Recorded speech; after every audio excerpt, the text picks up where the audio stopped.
Hey guys, welcome to Real Life Cooking with Chefleen. We're back for the fall season. Just gotta go ahead and get what is this? Instagram. Hey Instagram, welcome to Real Life Cooking with Chefleen. Let me make sure everyone can see here. There's no point in me cooking if you can't see what I'm doing. There you are. Facebook, is that a good view now? Let's put it down just a little. Hope my iPad doesn't fall off this thing. All right. Hey guys, hey Instagram, welcome to Real Life Cooking with Chefleen, the show where we make a meal from start to finish with no TV magic. We are just gonna go ahead and get started. You can actually cook along. Is anyone cooking along today? Please, yes, you said you were cooking along, so I expect to hear again from you. Today we are making a sweet green salad. You know those salads that are so amazing but cost like millions of dollars? Like literally eating one salad from Sweet Green is like $20. We're gonna actually be recreating that sweet green salad right here in our house, or in my house. Oh, Chris's house too. He's gone, he's running. Right here in my house. And if you have any culinary questions along the way, go ahead and put them in the box below. I knew my iPad was gonna slip down today. Put them in the box below, and our technological guru, TT Lyle, will relay them to me. So if you have any questions about, now we're showing Facebook my living room. 1 second, Instagram, sorry. We're gonna get started in just a second. Wait, why can't I turn it around? Oh, there it goes. But also, I don't know how secure this used tape is gonna be. So I'll be on the lookout. Wait, oh, there we go. All right, we're back. All right, we're gonna go ahead and get started. Today we are making a sweet green salad. You know those $20 salads? We're gonna be making the Harvest Bowl salad. So it has tons of amazing things: sweet potato, chicken, lettuce, rice, almonds, apple, and we're gonna make a homemade balsamic dressing. I will show you how easy it is to make balsamic dressing in your own house with no like preservatives or anything of that nature. Again, if you have any questions, please drop them in the box below. And TT, our culinary guru, will be, or not culinary guru, technological, I'm the culinary guru here. Well, We'll be relaying them to me, questions, comments, whatever. But let's go ahead and let's start cooking. We're gonna go ahead and start with our sweet potatoes. So I have my sweet potatoes here. I don't really need to rinse them off because I'm gonna cut off the skin. If you wanted to use the skin, which is a great source of fiber, definitely rinse them off. But I'm gonna go ahead and start chopping them up. So I'm just gonna cut off the ends. And you might be saying, what? That's a sweet potato? It's white. Yes, actually there are a lot of varieties of sweet potatoes. Some come in, they come in different colors. There's white, yellow, which are, or like orange, which are probably the most used to. And then there's actually purple sweet potatoes that are super, super good.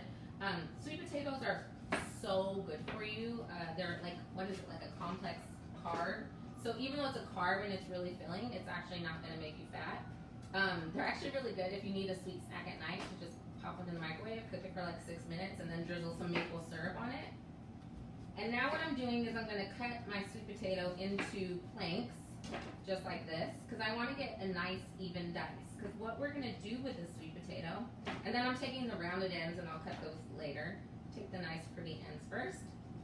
And then I'm gonna cut them into nice batons, is the technical culinary term. So they look like little french fries now.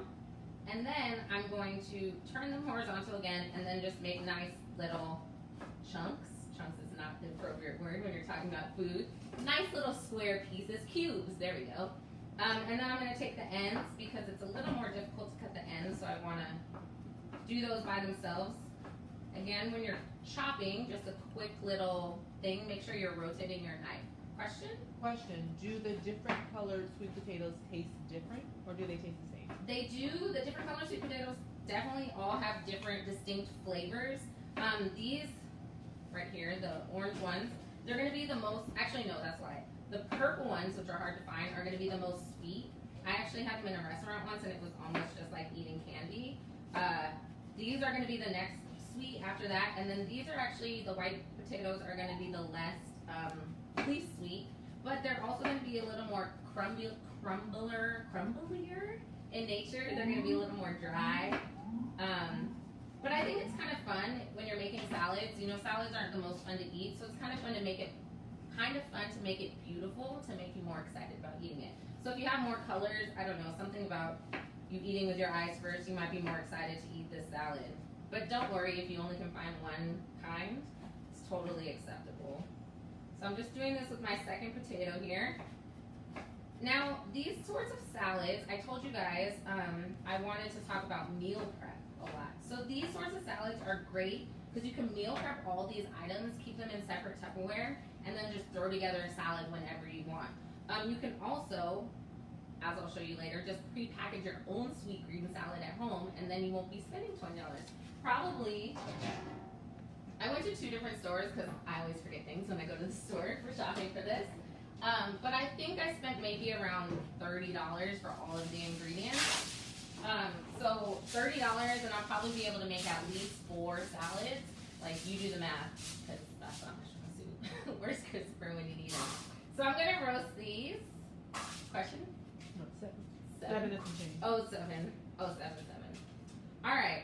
So for roasting these, I have my oven on 4, like super, super hot, 425 or even higher. If you have a convection setting on your oven, you want to go ahead and use that when you're roasting something, because what it does is circulate the hot air around and creates browning a lot faster, and it gets it a little more crispy. So I just drizzled on. I can't talk right now. So quick note about roasting vegetables. If you want to get the best roast out of your vegetables, you actually want to use a high heat oil, like avocado oil or canola oil.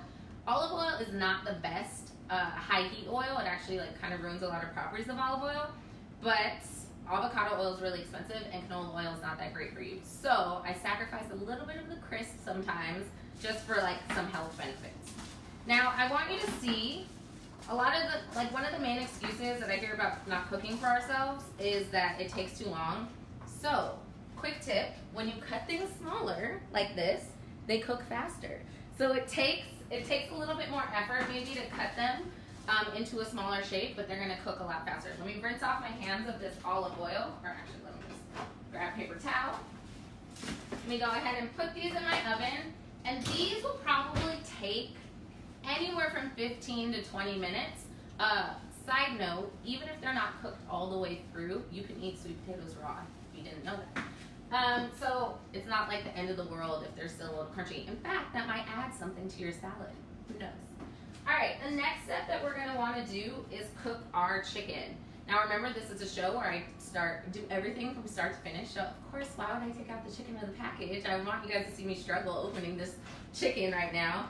I'm using chicken breast, and let me peel this back and grab a plate. So these are air-packed chicken breasts, which are my preferred kind of chicken to use. And I don't want to touch the chicken with my hands or get any of these juices anymore, so I'm being really careful. Where are my tongs? My tongs seem to have gone missing. These are not going to work. These little hookah tongs. Nope. Okay, guys. I'm cheating. I never would want to do this, but I have to use a fork. I don't really want to pierce my chicken, but I'm going to take it out of this package. See, I was trying to avoid touching my hand, but there we go. So I'm using air-packed chicken. I prefer that over like water-packed chicken because a lot of times it's with a saline solution inside, which if you've ever cooked chicken and it seems like kind of raw even though you know it's cooked, it's because of that saline solution inside. It's kind of actually really gross if you think about it.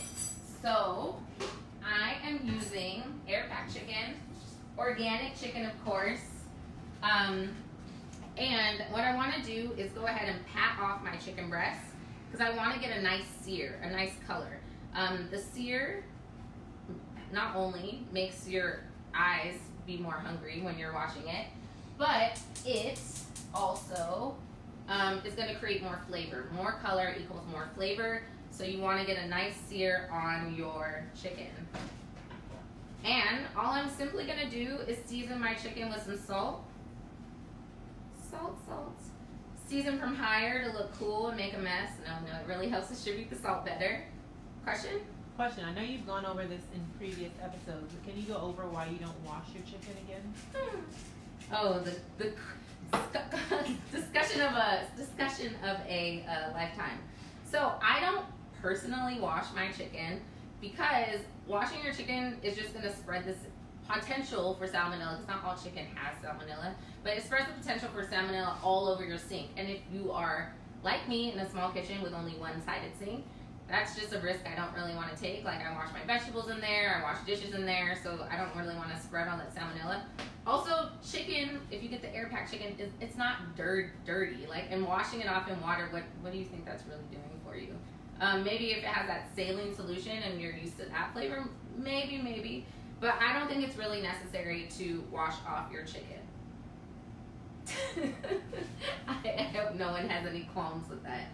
Not so far. Alright, so I'm going to do, if you were a super OG fan of real life cooking, if you remember last year I did the same exact method cooking chicken. It's called a sear and steam method. So what we're going to do is sear it, which means super high heat in my non-stick skillet over here, with just a little bit of olive oil. And then I patted off the chicken so there's no moisture. Moisture is the opposite of goodness for searing. I'm really great with my words today, guys. Moisture is evil for searing things. So I patted it off with some paper towel, and now I'm heating up my pan super hot. When I put my chicken in, it should sizzle. If it doesn't, I'm doing something wrong. But too bad, once you put your chicken in, you can't really like take it out and try again. You only have one chance to get that sear right. So it takes some patience a little bit, but I can feel this is pretty hot now. If you really want to make sure it's super hot, you can take some water. Don't try it. I mean, just be careful. And it should sizzle like that. Questions? Someone has arrived late and would like to know if you wash your chicken. So we just had this discussion about washing chicken. No, I do not wash my chicken because chicken is not actually dirty. And washing it off with water, what do you think you're washing away if your chicken was dirty on the inside? And washing your chicken in the sink just spreads salmonella everywhere. So if you wash your vegetables in the same sink, you're kind of doing yourself a disservice unless you spend hours disinfecting your sink after. All right, so I'm only gonna cook 2 pieces of chicken right now because the other thing when you're searing chicken is you don't want to crowd your pan. Searing anything, honestly, you don't want to crowd your pan because that again creates moisture, and moisture is evil when you're searing. So do not put all 3 of these pieces of chicken in the pan because you're in a rush. It makes it worth it to do it right. I'm gonna put this away for later and wash my hands because I touched the chicken. I totally forgot. I left all my tools at someone's house, so I'm really operating in real life. Probably most of your guys is real life right now. Oh, what happened over here? Yeah, it happened over here too. Instagram is mess in the hut. That's black. 1 second. Let's end that. And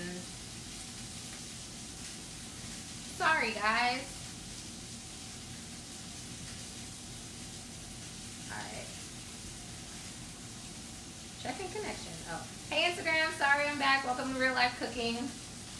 Alright, if you guys are just joining us, we are making a sweet green salad. We're making like 7 salads for the price of 1 at Sweet Green.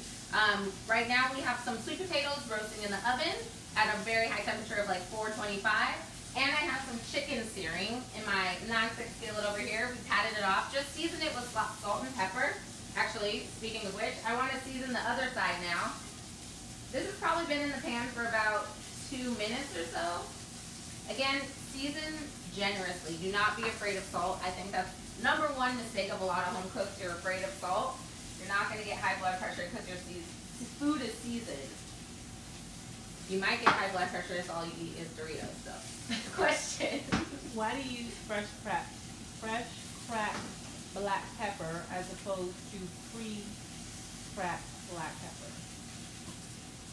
That is a great question. I was just reading about this online. But if you, so basically dried herbs, before I answer this question, I just want to flip my chicken. And this is going to be really interesting because I have, I guess I can use this. Because like I said, my tongs are gone. So I'm going to flip my chicken over. And it has, as you can see, hopefully, really nice color. Woo, there you go. And now, I told you guys, this is the sear and steam method. So now I'm going to add just a little bit of water, maybe up about half the weight of the chicken. And then I'm going to add a lid and let this chicken steam to finish cooking it. I'm also going to turn down the heat because if I had my heat at a super high boil, all the proteins inside of the chicken are gonna get super, super tight and super, super tough. So it's better to do this in a slow, low and slow method. And while we're doing this, we can prepare the rest of our ingredients, so we're not really wasting any time here. Question about fresh cracked pepper. Fresh cracked pepper just tastes completely different than regular pepper. So pepper is these little berries, essentially, pepper berries. And when you're grinding it fresh, you're actually releasing the essence of those berries. When you get the already ground pepper, it is kind of just like dust. And a lot of times, like, I want you to think about when the last time you bought pepper was. You probably bought it more than 6 months ago, maybe even a year ago. Maybe you brought it from house to house.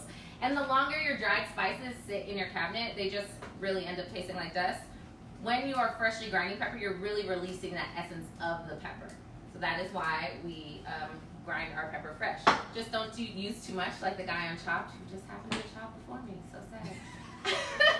Hashtag petty. Question petty. from Fit for Ola B, also known as my little sister. How do you avoid drying out chicken? Oh, funny you should ask. By cooking your chicken this method, the sear and steam method. Because what we're doing is we essentially seared the chicken, so we got some nice color on it. But we're also gonna, it's too high. But also with this like slow, kind of almost poaching method, we're putting juices back into the chicken as the water goes back into it. Again, the main thing about this method is you don't want your water to be super, super boiling, because boiling is just gonna make your proteins tight, the protein inside the chicken super tight, and then you'll have it tough. So it's really worth the effort. Like, I don't know why, like my burner picks right now to be like the most amazing burner when normally it's like so horrible. I'm actually gonna move it to this back burner because I don't want my water to be boiling. I want it to be simmering, so like a light simmer, not like a boil. All right, moving on to the next thing in our sweet green salad at home. So a lot of complaints about salads and why people like sweet green salad so much is because they actually put like some sort of starch that makes it more filling. You know, a lot of times if you eat a salad, you're not actually satisfied. Starches actually make you satisfied, but this is real life. So we are going to be using this basmati rice and quinoa mix that you just put in the oven. If you were to cook these two things on their own, you would have to cook them in separate pots. Wild rice, well actually this is basmati, but wild rice takes like 45 minutes to cook. No one has time for that. And quinoa takes like 15, but still the two different pots, because they cook at two different rates. Packages like this are amazing, and I highly recommend if you're only cooking for yourself or two people and you don't have a lot of time or energy you want to spend on cooking. Question? Can you use chicken broth to add flavor instead of water? Yes, you could totally use chicken broth in place of the water that we just did. That would be really good. That's a good suggestion. If you get the chicken broth and you don't want to use it all in one setting, you can freeze it into ice cubes. That would be a great place to use the ice cubes. I'm sure you've probably heard of that because you guys are all cooking geniuses at home, right? All right, so I have to be honest, I don't use a lot of packaged things, and I used to joke with my best friend that she could make all the packaged things and I would make the real food because I always mess up the packaged food. But I'm reading the instructions, you guys, so I think I can do it. So it says squeeze an open package to separate the rice, and then tear the top corner of the pouch to vent, and then heat on high for 90 seconds and let steam in the microwave for 1 minute. So I guess that means let it stay in the microwave for a minute. They probably told us that so we don't burn ourselves and sue them. Yes and yes. Yes and yes. All right, so I open the pouch. I'm putting it in the microwave for 1 minute and 30 seconds. And then I can just leave it. Now you might have noticed the order of the things I'm doing. And whenever you're cooking at home, you want to think of the process of cooking before you start. So I started the sweet potatoes first because those are going to take the longest. The chicken next because that will also take long. And then the rice next too. So, and although the rice doesn't take that long, if you wanted to make the salad cold or make it for the meal prep, you want everything to be cold once you put it in your package, or at least sort of cold. At Sweet Green, they actually serve the salad like kind of hot and cold. The rice is actually warm. The chicken is warm, I think. And so it's called the Harvest Bowl because it's supposed to make you all warm and good inside. But if you're making for meal prep, you don't want to put a bunch of hot stuff on lettuce because then you're going to end up with nasty salad at work. So the next thing that we're going to do is talk about our almonds. Of portion of the salad. So almonds, what can I say about them? They're good. They're okay. Especially if you roast them. So that's what we're gonna do. We are gonna toast them. I do. There's 3 methods to toasting nuts. I have the sliced almonds, and at any point I love to just buy like almonds and things already chopped or sliced. Just my personal preference because I don't like to do the work. If you have a food processor at home, that's a good time to use it. So, how you toast nuts? So hard. You put them on a sheet pan and you put them in the oven. The hardest part is not burning them. There's a million times I've tried to toast almonds, pecans, and pine nuts especially, and I've walked away from it and it's just like a disaster. So this is the easiest way to do it. You only want to do it for like 1 to 2 minutes, depending on how high your oven temperature is. If you've watched the show before, you know I'm not a huge fan of recipes that tell you exactly what to do. I think you should live life on the edge and do what you want. So if you have your oven at a higher temperature, like I want to go higher than like 415 because you're just walking on the like super dangerous side. But at like 4 to 415, probably like 2 to 3 minutes maybe. If it's at a lower temperature, you can like wait a little longer before you check them. So I'm gonna rely on TT in the next 2 minutes to make sure I'm stopped talking and take these out. Question? Well, no comment. Keith Price says, hello, Kathleen. Oh, hello, Father. Welcome back from Alaska and Moreno Valley to the heat. I told you guys my oven's janky. It just turned off and I'm cooking my sweet potatoes. That's amazing. Joys of living in New York City. Alright, so my oven is probably not as hot as I want it to be at the exact moment, so those nuts could probably be like 3 to 4 minutes. Okay. We'll So see. you want 2 minutes though? 3 minutes. 3 minutes. Okay. I'm also right now going to check my chicken. I don't know how long it's been, maybe like 5 minutes or so. A little more, yeah. A little more than 5 minutes. This is also a pretty fast and effective way to cook chicken. Sadly, I don't have one of my favorite tools of the kitchen, the Thermopen thermometer.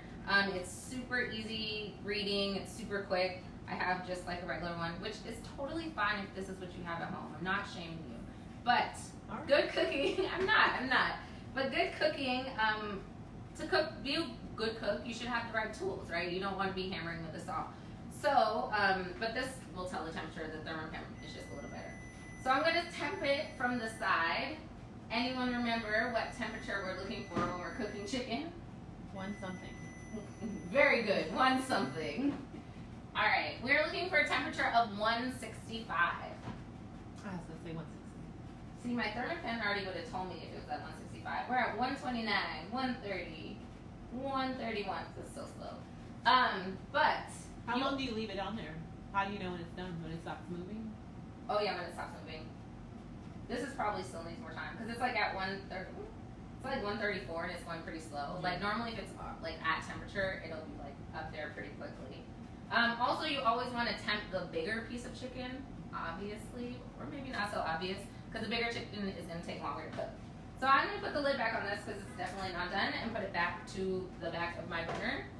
Question from Danny Rose. Can you give tips on how to prepare fluffy rice that's not sticky? Fluffy rice, like regular packaged rice? Like I'm guessing, yeah. Because they put random questions, so not as it relates to what you make. Right. So if you're just making, so different types of rice are going to be different fluffiness levels. Like if you're making short grain rice or long grain rice, those I tend not to be as fluffy as like a basmati or a jasmine in my experiences. I actually cook rice, like regular rice, just like pasta. I boil a ton of water and then I put the rice in the pasta. TT was yawning and it distracted me. I put the rice in the water and then I just let it boil for like 10 to 15 minutes depending on the kind of rice. It takes different temperatures or different lengths of time. But all I do is just taste the rice. Like take it out, let it cool for like a minute because I've definitely burnt myself doing that too. And then I just strain it out. And then you can fluff your fork through it, run some butter, olive oil, other seasonings through it. I find it's the easiest and most effective way to make rice. Actually, there's a good way in the oven too, which I can talk about on a different episode. But I find that it really avoids like those burnt pots Like, I don't know if you grew up eating a lot of rice like I did, but our house often smelled like burnt rice because, oh my gosh, like we left the rice on again. So you totally avoid that situation. All right, I think we've let our basmati and quinoa package sit in here long enough. Nuts. Oh, nuts, yes. See, get yourself a TT at home when you're cooking. All right, we're gonna take out the almonds. So, the funny thing, that's kind of hot. The funny thing about cooking or toasting nuts is that it will look like nothing until it looks like something. So you have to be really careful. These have like a light, like me in like mid-June color on them right now. Or maybe winter, you know, I don't know. So I'm gonna put them in for like another couple minutes. Remember, it's taking longer because my oven actually just turned off by itself. So I wanna put them in just a little bit longer so they look like me in like July. Or what I think I look like in July anyway. Question? Comment. Larry Hamilton says, hello. Hello, Larry. How are you? He said, what did I miss? You missed everything. Just kidding. Today we're making a salad from Sweet Green. It's hearty, filling, amazing. The only thing not amazing about the Sweet Green salad is that it's like your whole wallet. So I wanted to show you guys how to create it at your own house. So you can do it yourself, because that's all what cooking is about. So this rice is super hot. A good technique for cooling something off quickly is spreading it out as thin as possible. Well, not as thin as possible, but into like one layer. Again, if you wanted to eat this as like a harvest bowl with warmth inside of it, you could totally toss this in. If you're eating the salad right away, toss it into your salad. Immediately warm like this, it'll be all warm and give you all the feels. But if you're doing something like meal prep, you never want to put something hot in with your lettuce. So you want to spread it out, and even if you want it to go even faster, you can put it in the freezer. Now, people might advise you against doing that because it's going to lower the temperature of your freezer, blah, blah, blah, blah. This is not that much rice that my popsicles are going to melt. So if you're really in a hurry, you can put it in your freezer. But for now, I'm just going to leave it like that. All right, next thing we want to do is check our nuts again. Because like I said, it can go from amazing to nothing. Another method that you might have seen about toasting nuts is in a saucepan or a stovetop. I don't really recommend that method because they're super easy to burn, and the heat in your stove is so concentrated that a few of them will get way more burnt or toasted than others. And this way they're all getting the even amount of heat from your oven. So definitely recommend this way over your stovetop method. Was there a question or you just? Just scratch my head. Question. What is your favorite type of nut? My favorite kind. I'm gonna stop myself before I go there. But I actually really like hazelnuts in the form of Nutella. I'm not sure that counts. I like almonds okay. Pecans are okay. You know, the older I get, the more I realize I don't really like nuts so much, and I don't really like fish. It's really sad. Things that are good for you. Yeah, things that have like all these vitamins and deliciousness for you. I mean, they're all right, but it wouldn't sound right. Oh, I like cashews. I love cashews. Cashews are super good. You're still a good friend. They have a lot of fat in them too, which is probably why they're so good. Question. I think you probably put this in the instructions, but those are non-salted nuts? These are non-salted. Also, you can buy notes. You can buy. Let's see how many times I can say nuts in this episode. You can buy nuts that are already toasted. So if you just want to skip that step, that's totally acceptable. They probably put something in there to keep them toasted and good. So maybe you're eating some sort of preservative. But as you saw, it doesn't take that long to toast your own nuts at home. All right, let's check our chicken. We have our chicken steaming back here. I'm gonna stick my thermometer into the side in the thickest part of the chicken. Should have your guests take a drink every time you say that? Yes. Drinking game on real life cooking.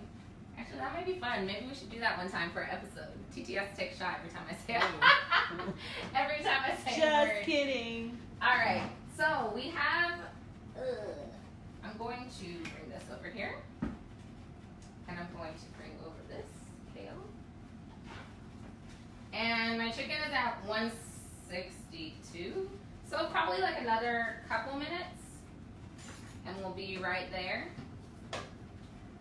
All right, the next step that I want to do for my salad is get my lettuce greens ready. Kale has been having a moment for the past 10 years.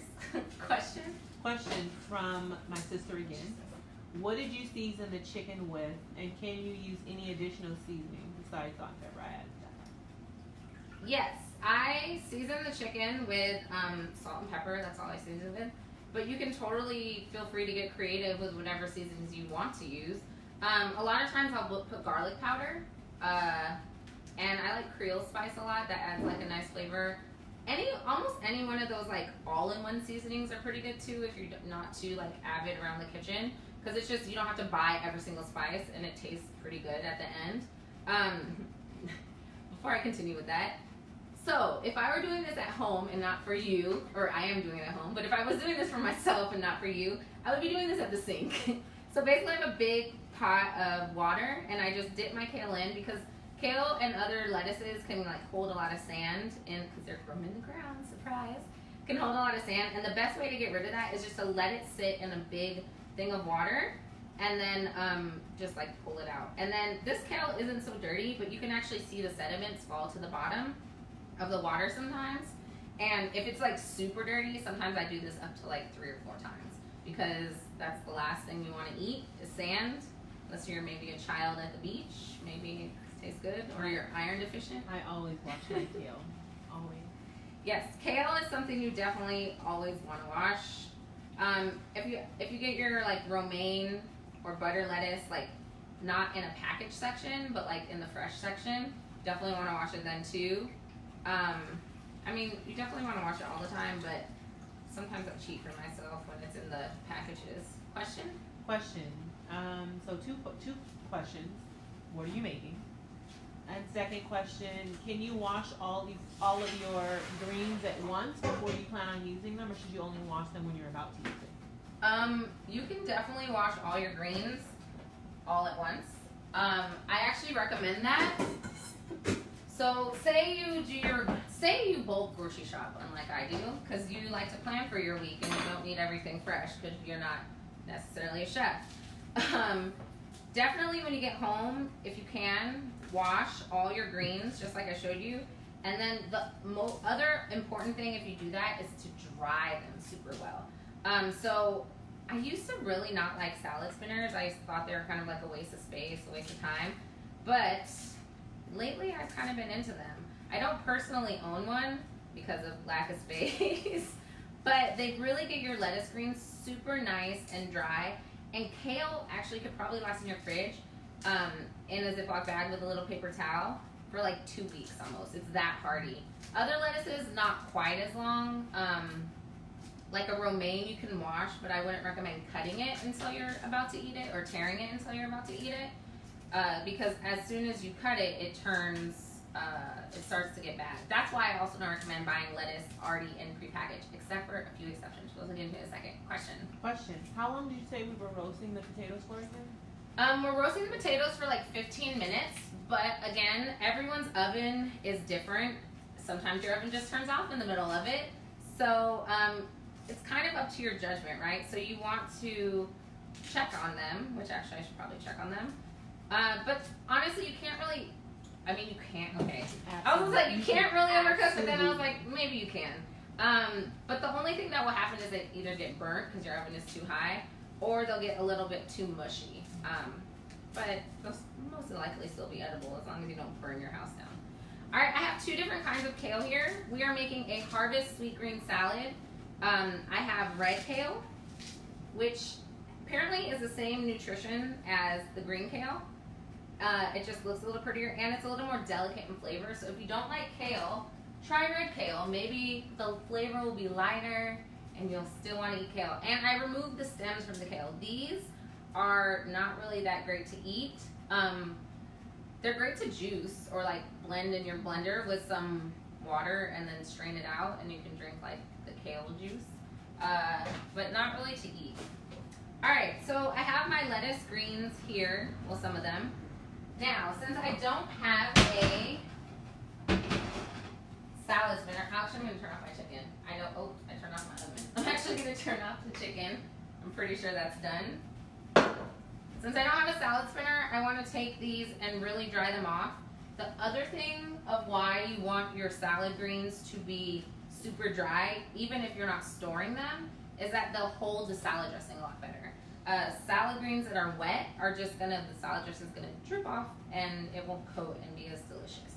So I'm just gonna take a paper towel and dry these off and get another bowl. Let's see how many bowls I can get dirty in my house today.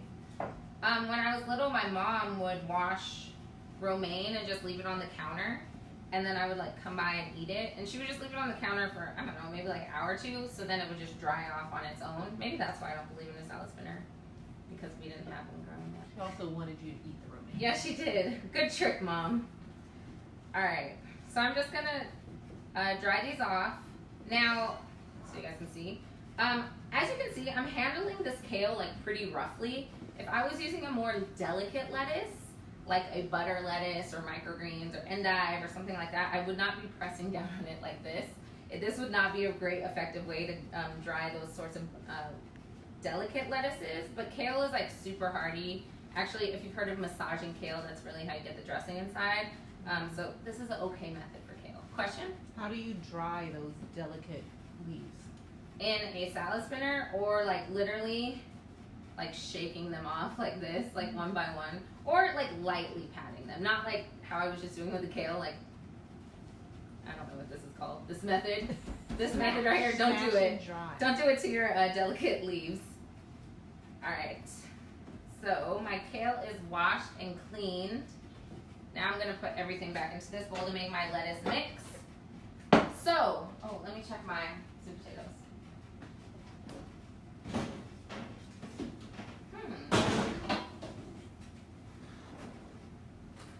So, how do you check when things are done? You taste them, obviously. Or, sweet potato, you saw that fork just went straight in there, so this is definitely done. I'm not even going to taste it and like embarrass myself putting something hot in my mouth right now. Careful, my iPad! We have a little bit of a janky situation going on with my stand over there. I should maybe make a GoFundMe for it. I also want to take my chicken out of my steaming area over here.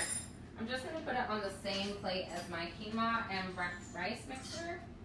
Because once your chicken is cooked, you don't want it to overcook, so you want to take it out of the heat as soon as possible.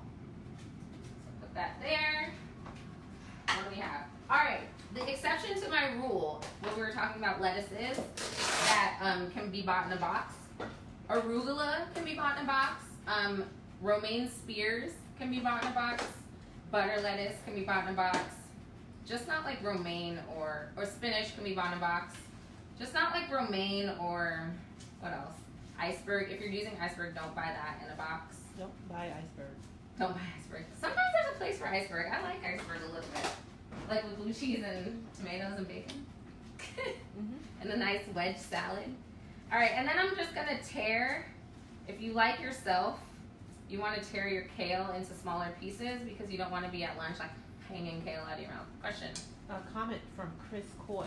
I don't understand why he's saying this, but iceberg is amazing. Iceberg is amazing. In wedge salad only. So that's my grandmother's, my 93-year-old grandmother's favorite lettuce. Don't give her iceberg mix. Don't give her that stuff from who knows where. Who knows where that stuff came from. Alright, so I'm going to rip up this kale. Now, when you are making salads, if you're making them for yourself and not like a big group of people, choose lettuces that you like. Walk down the lettuce aisle and see what kinds of things there are. The top 5 most nutritious lettuces that you can put in a salad are kale, spinach, Swiss chard, watercress, and romaine. Watercress, and when you're thinking about your salads and your salad dressings, think about what your lettuces taste like and what kind of dressing that you'll need for them. Like kale can stand up to something like pretty sweet because it's so bitter, and so is chard. Watercress is super spicy, so I think it goes really good with something acidic. Romaine is kind of like my favorite all-time go-to lettuce because it can basically do anything. And it's really nice to give your, like, break up the monotony of your lettuces and like mix at least two together. I think it just makes it a little better, more flavorful. All right, where are we at? What do we have left to do? Oh, we have apple to slice. So I have one apple here. We are making, if you're just joining us, welcome to Real Life Cooking. We're recreating Sweet Green's $20 salad for half the price, fraction of the price. Question? What dressing is the best to go with spinach? Spinach, again, it's a matter of personal preference. Food is all a matter of personal preference. But if you're asking for my recommendations, which I guess you are, since you're talking to me, I like balsamic vinegar for spinach. I like, what else? I don't eat a ton of spinach salads because for me, the mouth taste of spinach, raw spinach, is like a little weird. But balsamic is a good go-to because again, it has like a pretty stronger flavor. It's a stronger flavored lettuce. So I'm dicing up this apple. Again, if you notice the theme here, I made planks and I'm going to cut them into batons and then I will cut them into cubes. Now here's a tip if you want to meal prep something with apple or avocado or something that turns brown. You can go ahead and chop it up into your little cubes, but then you can put them into a container with some lemon juice instead of into the actual big like salad. And then when you're ready to eat your salad or the morning that you're taking your salad to work, you can take them out of that lemon juice and put them in your salad and they won't be brown. So if you care about the beautifulness of your salad and don't want that oxidation, sometimes it's better to like store things separately and then add them in at the last minute. All right.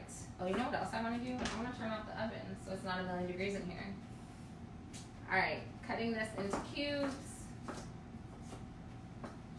I have 2 more sections of apple.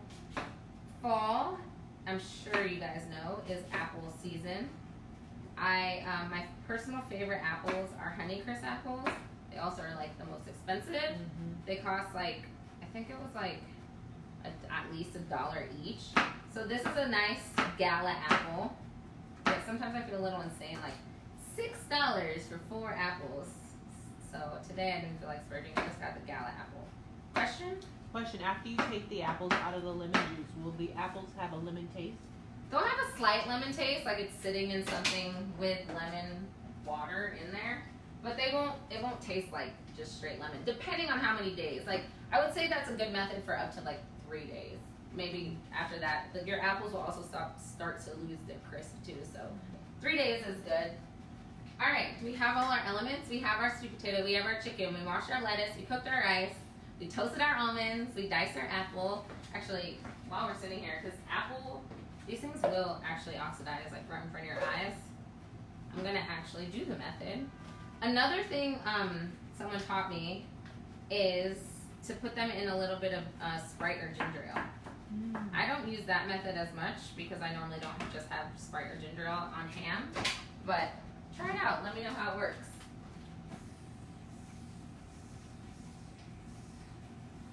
All right, apple, almonds, chicken. Now we just need to make our dressing. So, dressing is super easy to make at your own house.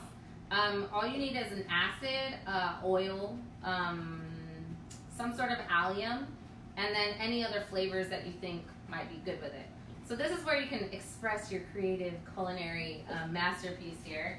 So for this recipe that I told you guys that we're making, we're going to be making a balsamic vinaigrette. So we definitely need balsamic vinegar. And we're going to use some olive oil. We also are going to use some mustard and the zest of an orange. And for our allium, which is a member of the garlic family, of course, because I always forget at least one ingredient when I'm doing this, we're going to use a little bit of onion, actually.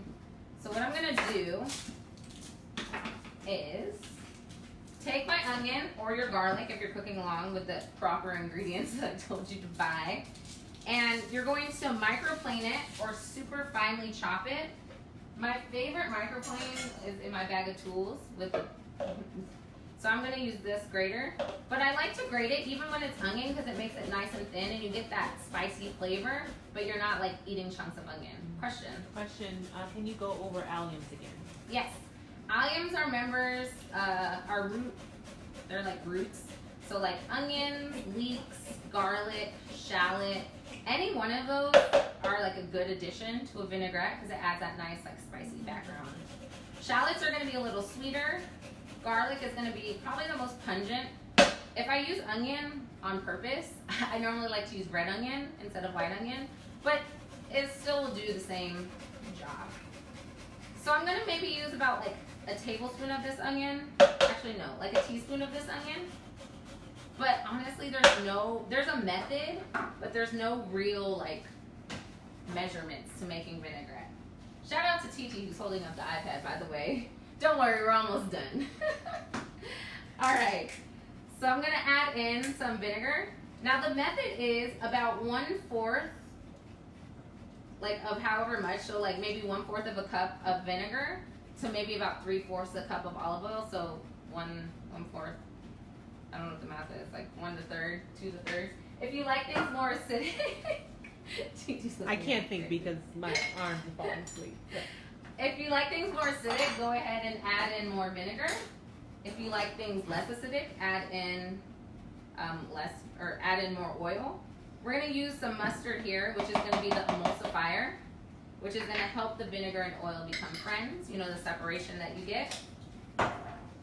I'm gonna add in some salts, a good pinch of salt, and a good sprinkling of black pepper. And then I also told you guys to get an orange.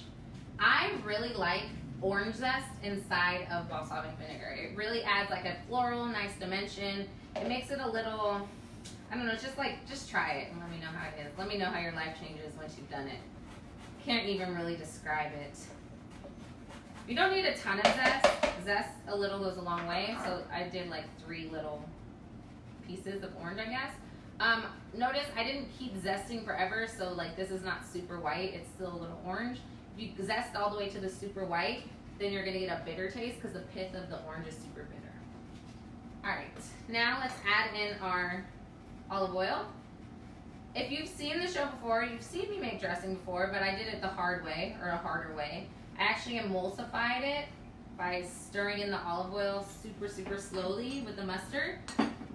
I since have found a better way. Well, it's easier, it's faster a little bit. Basically, you're gonna put all of your ingredients into this is a deli cup. A jar works really well. Actually, a jar kind of works better in my opinion. And then you just get to shake it. And if you added enough mustard, it should combine super well. Now, this is gonna separate if you put it in your fridge because obviously the oil, and we're not making the best emulsification, but all you need to do is just let it come to room temperature, shake it again, and it'll be good to go. I think I also added honey to the list of ingredients, so if you like your dressing a little bit sweeter, feel free to add in honey, agave, brown sugar, whatever your heart desires. It's really a free-flowing recipe. The important part is that you can name all the ingredients inside of your dressing. Let's taste this. It's pretty good. I'm gonna add a little bit of honey because, oh wait, I don't even have any honey. What can I add? I'm going to add, what happened to my honey? Oh, someone was sick, so we had to use all the honey. I'm gonna add a little bit of brown sugar. Wasn't me. I just imagine myself saying a little bit and all of this falling in there. It wasn't him either. Sure. I actually really like this vinegar. I like vinaigrettes that are super acidic, but because I'm not just cooking for myself, I'm going to be kind. All right. Last thing we need to do is assemble the salad. So, I'm going to make it just like Sweet Green does in my handy dandy takeout container. We have our lettuces that we've washed and prepped, our kale, our arugula. a nice big bed. Don't be stingy like sometimes they are at Sweet Green. Like, did you pay for that lettuce personally? Come on, give me some more. All right, so we're gonna start with a nice bed of lettuce. Then we are going to add on our sweet potatoes, just in a little thing like this. And again, this would be super easy to make a few. Actually, I can show you how easy it is to meal prep this now that we've done all these ingredients. Super easy, you can do 2 at a time. Once you have all your ingredients laid out, put your sweet potatoes on this one. What do we have next? We have our wild rice mix, just on top there. Again, recipes are guidelines. They are not absolutes. So if you are trying to watch your carb intake, maybe skip the brown rice and quinoa, or maybe switch out your sweet potatoes for something else, like eggplant, which actually is not a carb. All right, adding in our toasted almonds. Toasted almonds. And so toasting your almonds, if you're doing this as meal prep, is gonna help the almonds stay crispy even though we're putting them in the fridge. And our apples that we diced, right here. And what else? We need our chicken. Duh. Let's go ahead and give that a dice. How I like to dice, I'm gonna move this over here for now. I like to dice chicken. I actually like to start by slicing it lengthwise. And then I'm gonna dice it, make those, again, those planks, or those batons. And then I'll make a nice easy dice like that. This chicken is so soft and amazing. I can tell it's gonna be super tender. We'll add that chicken right in the top right here. And the chicken right over here on this one. And last but not least, we are going to add something we didn't even have to prepare at all. We're gonna add some goat cheese. Again, life is what you make it, and so is the food that you make yourself. So if you don't want cheese, if you don't want a certain ingredient, do not feel like you have to add any of these things. Of course, my hands are wet. Now I can't open this. I can't open it. I'm struggling. I'm the struggle bus. Slice it. Just gonna have to cut it open. All right. So actually my favorite part of salad is cheese. So I'm gonna add quite a bit of the goat cheese here. You could use feta, you could use blue cheese, you could use, again, anything you want. But this is the sweet green way. Also, does the sweet green salad have dried cranberries in it? I feel like it does. It sounds like it should. But for a harvest. You're right. It sounds like it should. So I'm adding in some dried cranberries to this too. This is like exactly what a salad should be. Like super hearty, super fun, all these different textures and ingredients.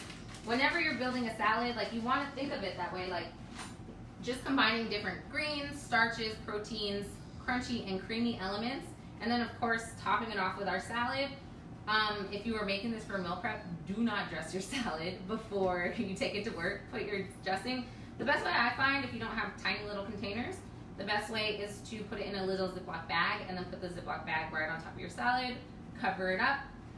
Like I said, look, this is like $40 worth of salad right here if I went to Sweet Green right now.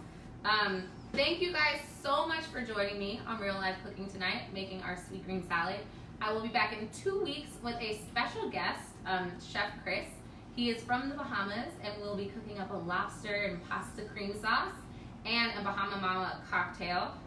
Thank you so much for joining me. You can find all the episodes on www.chefleen.com, and I will see you guys next time. Bye.